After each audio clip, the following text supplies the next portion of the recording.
Assalomu alaykum va rahmatullohi va barakatuh. Bugungi dars durust bir kitobining 6-sahifasiga to'g'ri keladi, ya'ni 6-betiga to'g'ri keladi. Bugungi darsda asosan 4 ta masala o'rganib boriladi. Ma hada? Hada bu.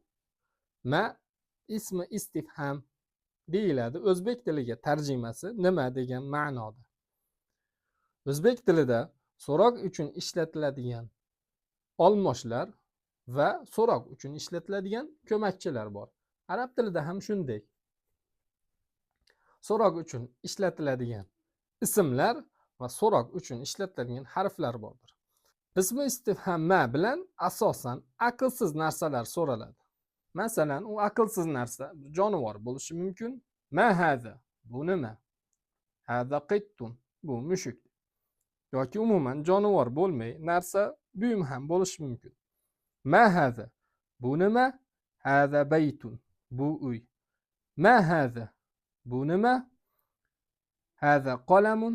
Bu qalamdir. Demak, ismi istifham ma bilan asosan aqlsiz narsalar so'raladi. Lekin juda va juda oz o'rinda aqllikka ham ishlatilgani kuzatilgan. Kitobda berilgan misollar. Ma hada?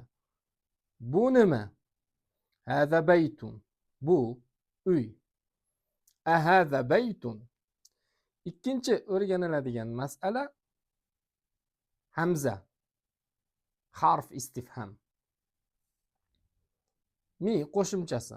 O'zbek tilidagi so'roq uchun ishlatiladigan ko'makchilarga o'xshaydi.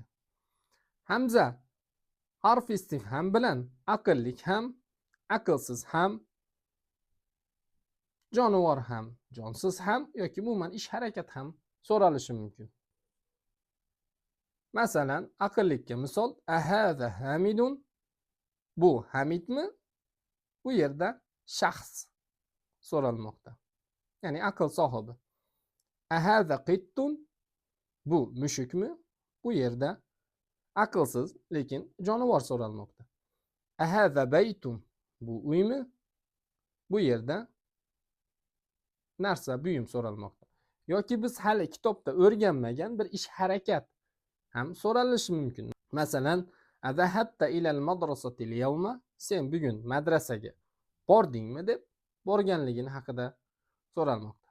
Demak, hamza harf istifham bilan aqllikka ham, aqlsiz bo'lib jonivorga ham yoki buyumga ham yoki ish harakat ham so'ralishi mumkin.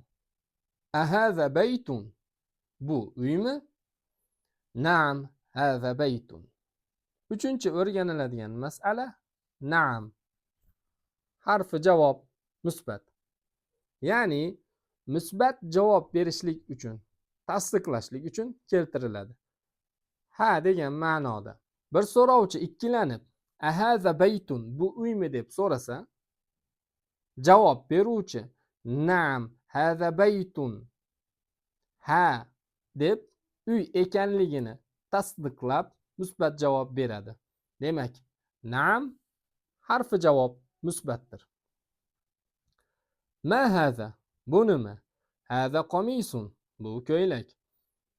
Ahada sarirun. Bu yotoqmi? La, hada kursiyun. To'rtinchi o'rganiladigan masala la. Harfi javob manfi. Ya'ni manfiy javob berishlik uchun keltiriladi. Bir so'rovchi kursiga ishora qilib, ahada sarirun, bu yotoqmi deb so'rasa, javob beruvchi la, hada kursiyun, yo'q deb inkor qilib, manfiy qilib, so'ng hada kursiyun, bu kursi deb to'g'ri javobni beradi. Demak, la harfi javob manfiydir. Biz ismi istifham ma'ni va hamza harfi istifhamni o'tdik. Harfi istifham hamza bilan berilgan savolga javob beruvchi harfi javob na'amni yoki lani ikkisidan birini keltirib javob berishi lozim bo'ladi. Kitobda berilgan misolda ahada baytun, bu uymi deb so'ralsa, Javob beruvchi avval na'am deb javob berib, so'ng hada baytun, bu uy deb xabar bermoqda.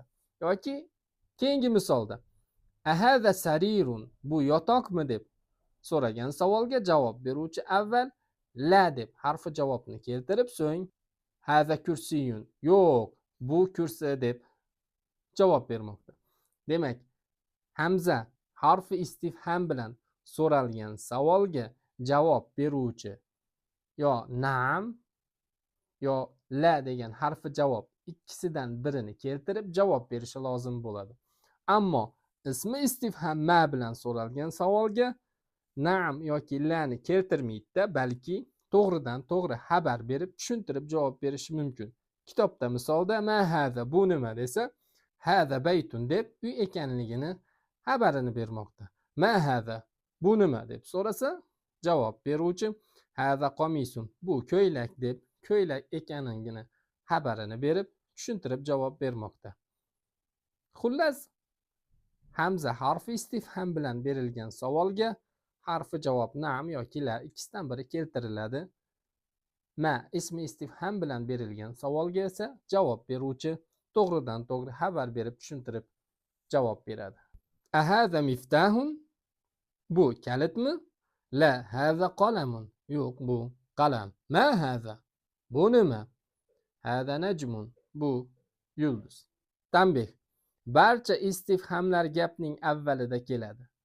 Ya'ni so'roq uchun ishlatiladigan istifhamlar xoh ism istifham bo'lsin, xoh harfi istifham bo'lsin, gapning avvalida keladi, ya'ni boshida keladi. Arab tilida istifhamlarga gapning avvalida kelishlik huquqi berilgan, ya'ni gapning boshida kelishlik huquqi berilgan. Xoh ismi istifham bo'lsin, xoh harfi istifham bo'lsin. Ma hada misolini olsak, ma hada asli hada ma bo'lgan. Avval ishora qilib, so'ng so'ralgan. Lekin ma istifhamlar turkumidan bo'lganligi uchun va gapning avvalida kelishlik huquqi berilganligi sababli ma bilan hada ikkalasi o'rni almashib ma hadaga aylangan. Ahada baytun misolida ham hamza istifhamlar turkumidan bo'lganligi uchun va gapning avvalida kelishlik huquqi berilganligi uchun so'roq gapning boshida kelgan. Ikkinchi yana diqqatimizni qaratishimiz lozim bo'lgan narsa, ma'ni ism istifham dedik, hamzani esa harf istifham dedik. Buni ism, buni harf dedik. Ikkisining farqi: ism istifham mustaqil ma'noga ega va ma'nosi ochiq ravshan. Nima degani? Ya'ni ism istifhamda ma mustaqil ma'nosi bor va ma'nosi ochiq ravshan. Ortiqcha izohga shart emas ma'nosini tushunishlik uchun. Nima degan ma'noda? Ammo harfi istifham esa u ham ma'noga ega. Uning ma'nosi bor. Gapni so'roq gapga aylantiradi. Uning vazifasi va ma'nosi bor. Lekin uning ma'nosi o'zidan boshqa kalimaga qo'shilib kelishlik bilan oshkor bo'ladi. Ya'ni yakka holda uni so'roqni ifoda qiluvchi ma'nosi oshkor bo'lmay yashirin bo'lib turadi. Toki biz uni gapni ichiga kiritib, ahada baytun, bu uymi deb gapni ichiga kiritganimizdan keyin o'zidan boshqa kalimalarga qo'shilib biriga kelganidan keyin uning ma'nosi ochiq ravshan bo'ladi. Demak, ismi istifhamning ma'nosi bor va ma'nosi ochiq ravshan, yakka holda ham anglash mumkin. Ammo harfi istifhamni esa ma'nosi bor, lekin uning ma'nosi yakka holda yashirin bo'lib, o'zidan boshqasiga qo'shilib kelgandan keyingina oshkor bo'ladi. Bugungi o'tilgan darsni xulosa qilsak, bugun biz asosan 4 ta masalani o'tdik. Avvalgisi ma ismi istifham, u bilan asosan aqlsiz narsalar so'raladi. Ikkinchisi hamza harfi istifham, u bilan aqlli ham, aqlsiz ham, jonivor ham, joni yo'q ham yoki umuman ish harakat ham so'ralishi mumkin. Uchinchi masala na'am harfi javob musbat javob uchun tasdiqlash uchun keltiriladi. La esa uning ziddi aksidir. Harfi javob manfiy inkor qilishlik uchun, manfiy javob berishlik uchun keltiriladi. Hamza harfi istifham bilan so'ralgan savolga javob beruvchi na'am yoki la ikkisidan birini keltirib javob berishi lozim bo'ladi.